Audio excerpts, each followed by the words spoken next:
Are you suffering from a hoarse voice and looking for natural remedies that work? Then this video is for you. I'm Dr. Karen Drummond, owner of Drummond Chiropractic, and as always, before you follow any advice from any video, check with your healthcare provider to make sure it's appropriate for your specific condition, and hopefully that's one of us here at Drummond Chiropractic. Now, if you've had a hoarse voice for more than 2 weeks, you really need to see a healthcare professional. You need to rule out insidious causes, things like yeast infections, GERD, autoimmune diseases, cancer, and other insidious causes that can be causing your hoarse voice. Your healthcare provider will look in your nasal cavities, palpate your neck area, possibly do some blood work, look in your ears, maybe do an x-ray of your neck and your sinuses, and other tests to rule out those more insidious causes. But in this video, I'm going to be sharing with you my natural remedies for a hoarse voice, from things like straining your vocal cords from singing too loud or yelling or talking too much, or from a simple cold. The number one thing to do is simply rest your voice. If you have to say something, write it down, use your hands to communicate, and definitely get enough sleep. Sleep is part of the healing process and also will help you rest your voice. After every meal, gargle with warm salt water. What that'll do, it will clear any kind of phlegm or irritation in the back of the throat. And then spray with bee propolis spray.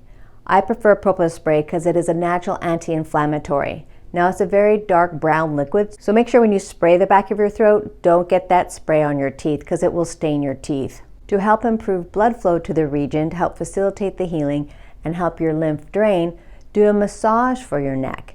You can start with this ropey muscle in the front called the sternocleidomastoid. Start right below the jaw and pinch it gently and release and pinch a little further down and work your way from the jaw all the way down to the collarbone.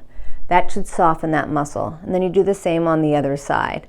Only do one side of the neck at a time because you don't want to put pressure on both sides of the neck in the front because there's delicate structures in the front, so it's just safer to do one side of the neck at a time. And for the anterior scalenes, you start at the jawline here, press up a little bit and then down as you look down.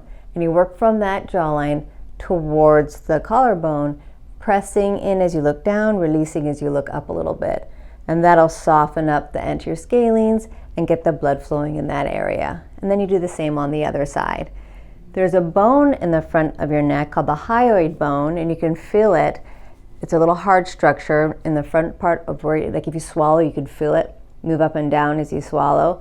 And you just take your fingertips and wiggle it back and forth. And that'll kind of soften any kind of muscles that attach onto that bone. It may also be helpful to massage the muscles of your jaw. And you do so by either making sure your hands are super clean or wearing gloves. You make an L with your finger and your thumb, and you press your finger on the outside of your teeth, inside of your mouth, and do a stroking action up, like a J. And then I'll massage the masseter muscles. And then to massage the pterygoid muscles inside, you go behind your teeth, and you might find a tender spot. You can do another J sweep, or you can do a little press and release and work your way up the back side of your mouth. And you do that on both sides.